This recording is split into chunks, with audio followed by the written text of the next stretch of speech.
semester 2. Selamat datang juga di program studi ekonomi syariah Fakultas Ekonomi dan Bisnis Islam IAI Abdullah Saleh Sarlangun.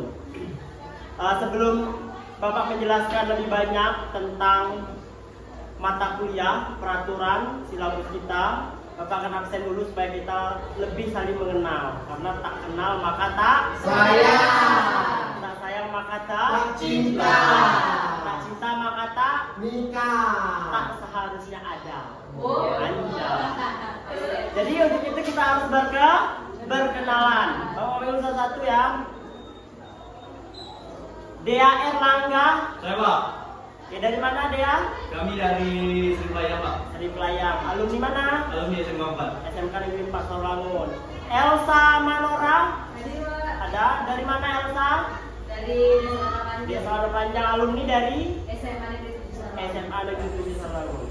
Jadi perkenalkan, saya Sirajuddin Alasari, biasa dipanggil Sira. Saya seorang dosen. Selain dosen, saya juga seorang atlet Surji Kempo. Kemudian saya juga merupakan volunteer of Red Cross atau relawan Palang Merah Indonesia. Dan saya merupakan duta batik lingkungan Provinsi Jambi tahun 2017-2018. Selain sebagai seorang dosen, Bapak juga sebagai seorang content creator. Kalian boleh cek akun TikTok di Sira Laksa atau Aksa Junior atau di dosen TikTok. Jadi semuanya konten kreator untuk dunia pendidikan atau educator. Bapak punya moto, jadi ini boleh kalian ikutin, boleh kalian terapkan juga dan boleh dipahami sedikit. Jadilah baik, tetap baik dan selalu baik. Meskipun kamu berada di kondisi tersulit sekalipun, tetaplah menjadi baik.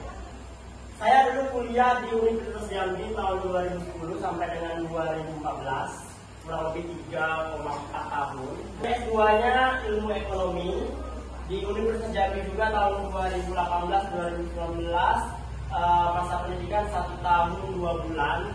Dan untuk S3 masih coming soon. Doakan saja bismillah. Kemarin sempat daftar tapi sempat tersendat juga, terkendala beberapa hal. Nah kemudian terkait dengan sistem perkuliahan kita, untuk penilaian, di sini Bapak buat ada 4 penilaian. Yang pertama ada kehadiran dan keaktifan mahasiswa. Yang kedua ada tugas. Yang ketiga ada UTS. Dan yang keempat ada UAS. Nah untuk kehadiran dan keaktifan serta tugas itu Bapak berikan nilai 20%. Sementara untuk UTS dan UAS di 25% dan 30%. Jadi nanti kalian boleh kejar-kejaran poin atau nilai di mana yang harus kalian perbaiki. Untuk kontrak perkuliahan, di sini Bapak punya beberapa kontrak perkuliahan yang harus kita negosiasi antara Bapak dan kalian. Yang pertama, pertemuan kita total keseluruhan 16 kali pertemuan dengan 14 kali tatap muka, 2 kali evaluasi ataupun ujian, ada UTS dan ada UAS. Nah, bentuk pembelajaran ada learning method atau tatap muka, kemudian ada case based learning, kita buat dia menjadi satu studi kasus yang kita pecahkan untuk didiskusikan. Kemudian ada LED menggunakan layar infocus, ada small discussion, kita nanti boleh berkelompok dan berdiskusi terkait permasalahan di teori ekonomi. Kemudian presentasi kelompok, ada tutorial dan praktikum. Kalau memang membutuhkan ada beberapa pokok yang mengharuskan kita latihan ekonomi. Kita punya rule of our class, jadi ini aturan yang harus kita sepakati bersama. Ada beberapa. Yang pertama, on time session, artinya kita datang kuliah tepat waktu, jangan ada yang telat. Boleh delay tapi hanya 10 menit. Kira-kira bisa dipahami? Boleh. Yang kedua ada silent mode, jadi kita untuk selama proses pembelajaran tidak diperbolehkan menggunakan handphone. Handphonenya boleh diletakkan di dalam tas atau di bawah meja atau kursinya masing-masing. Karena itu untuk menghindari penggunaan AI secara berlebihan atau Google secara berlebihan. Kemudian mahasiswa yang juga dilarang keluar masuk kelas tanpa izin, kecuali memang mendesak. BAK atau BAB itu hanya boleh 1 kali saja. Kalau 2 kali, 3 kali udah sakit lambung atau kurno, kita usahakan rujuk ke rumah sakit atau puskesmas terdekat. Yang ketiga ada on choose, jadi dilarang membawa makanan dalam jenis apapun, tapi untuk minuman boleh. Jadi untuk menetralkan dehidrasi boleh bawa air minum. Kalau bisa jangan yang berwarna. Maksudnya berwarna yang berasa kayak jus, jangan bawa jus. Lagi boleh bawa minuman, bawa minuman yang beralkohol. Itu bahaya. Otomatis kan yang mineral saja. Yang keempat ada style mode, wajib berpakaian rapi dan bersepatu, bukan oblong, bukan sendal, dan bukan funky style. Jadi untuk pakaian bebas asal sopan. Di sini ada kehadiran, isu perkuliahan, dan ketepatan. Untuk kehadiran kalian semua masing-masing mahasiswa dapat 75% minimal ya. Jadi kalau kalian mau tidak hadir, apa sakit, izin itu diperbolehkan 25%-nya saja.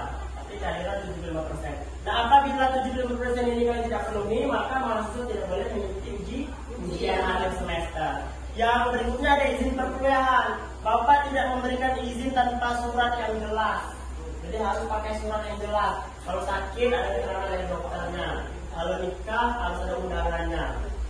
Kemudian yang berikutnya ada ketepatan. Ini berkaitan dengan tugas yang harus kalian kumpulkan. Tugas dikumpulkan tepat waktu tanpa tapi, dilarang diskusi dalam diskusi. Jadi hanya ada dua. Dikumpulkan tanpa tapi atau toleransi, nggak usah, langsung aja dilarang diskusi dalam diskusi. Oke, mungkin itu terkait dengan peraturan di kelas pengantar teori ekonomi di semester 2. Apa ada yang harus kita diskusikan atau ada yang mau kita ubah supaya kesepakatan ini bisa berjalan lancar, kaliannya enak, dosennya juga enak. Ada yang perlu? Boleh raise hand atau angkat tangan.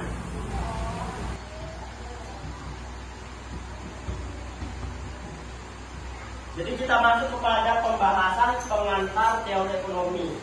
Karena prodi jurusan General Ekonomi Syariah, otomatis ini adalah mata kuliah dasar terkait dengan pengantar ekonomi. Di pengantar ekonomi ini kita akan membahas dasar-dasar apa saja yang akan kalian dapatkan sebelum menjalar kepada fokus ke jurusan kalian masing-masing. Jadi pengantar teori ekonomi ini nanti kita akan membahas 14 sub pokok. Yang pertama, apa itu ekonomi?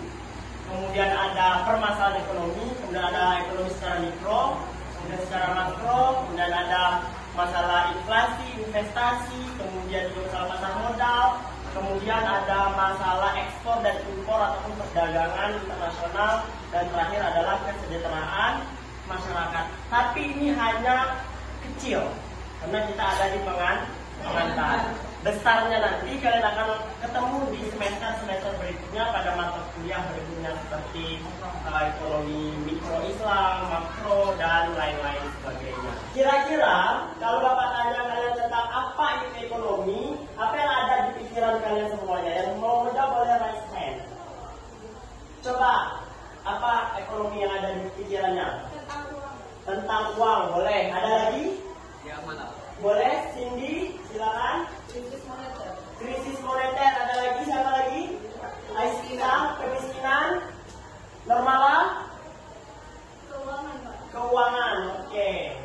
Pada dasarnya apa yang kalian semua sebutkan itu adalah ilmu tentang ekonomi. Lalu bagaimana berdasarkan teori apa itu ekonomi? Sebelum kita banyak hal mempelajari tentang ilmu ekonomi, alangkah baiknya kita tahu dulu apa itu ilmu ekonomi.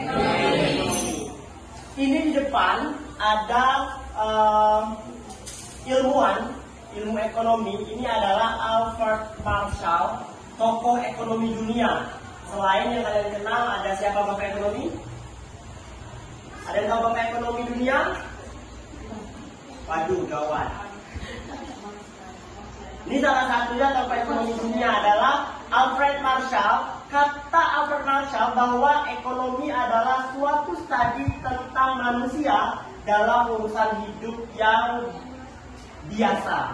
Nah, kemudian persoalan ekonomi ini timbul dari penggunaan sumber yang langka untuk memuaskan keinginan manusia yang tak terbatas. Dalam ilmu ekonomi, yang paling penting kita harus memahami tentang teori need and want. Teori keinginan dan kebutuhan. Need and want. Mana yang benar-benar menjadi keinginan kita, mana yang benar-benar menjadi kebutuhan kita. Contohnya simpel.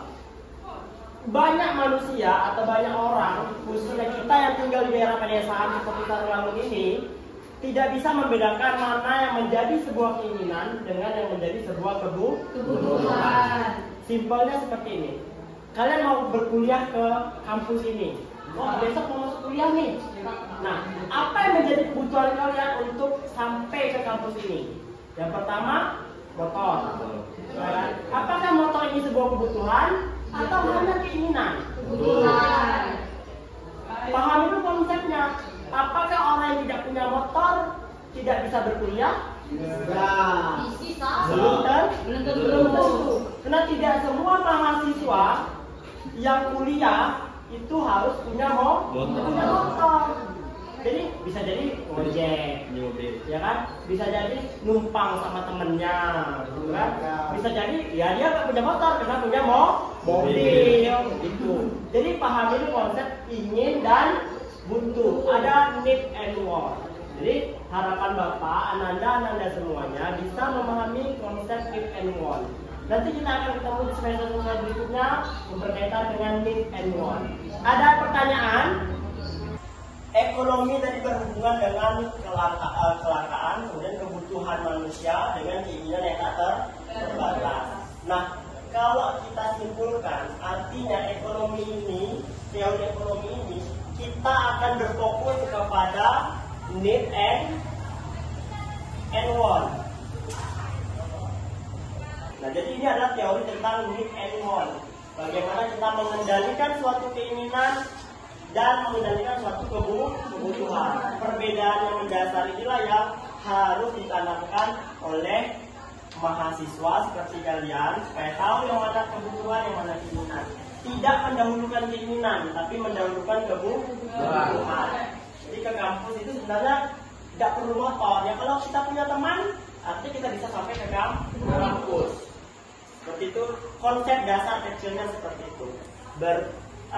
Jadi ilmu ekonomi ini kita simpulkan adalah segala aktivitas manusia dalam memanfaatkan sumber daya yang terbatas untuk memenuhi kebutuhan manusia yang tidak terbatas agar tercapai sebuah kemakmuran. Nah, dari ilmu ekonomi ini juga ini akan berhubungan dengan 3 hal. Yang pertama itu adalah scarcity atau kelangkaan, yang kedua adalah choice atau sebuah pilihan, yang ketiga adalah decision making atau pengambilan keputusan. 3 masalah ini akan muncul di kehidupan sehari-hari oleh manusia atau masyarakat. Kelangkaan, pilihan, pengambilan keputusan yang tepat. Seperti tadi ada need and want. Kita memilih merealisasikan keinginan atau merealisasikan kebutuhan. Itu aja. Ada gamesnya. Nanti kita akan buat games terkait dengan need and want. Bagaimana kalian merealisasikan 10 keinginan dan 10 kebutuhan? Apakah kebalik antara keinginan dan kebutuhan ini? Oke. Ada yang mau bertanya? Oke, semuanya Ananda-anandaku bahwa materi kita di minggu pertama sudah selesai. Kita akan bertemu lagi di minggu-minggu berikutnya. Pada minggu pertama ini tidak banyak yang harus kita sampaikan. Tadi Bapak sudah menjelaskan terkait siapa saya, siapa kalian. Kita sudah bermain games, perkenalan secara edukatif. Kemudian kita juga sudah melihat rentetan silabus dari RPS. Apa-apa saja kewajiban yang harus kalian dapatkan dan kewajiban saya yang harus yang memberikan. Jadi kita sudah diskusikan, sudah ada peraturan perkuliahan, sudah kita bahas. Mudah-mudahan ke depannya kita bisa tertib dengan aturan-aturan yang kita buat bersama, dengan aturan yang kita sepakati bersama, dan ketentuan penilaian yang sudah kita diskusikan secara bersama. Nah, untuk minggu depan, Bapak punya sebuah tugas untuk kalian. Kalian harus membuat sebuah video interaktif mengenai tentang pentingnya belajar ekonomi.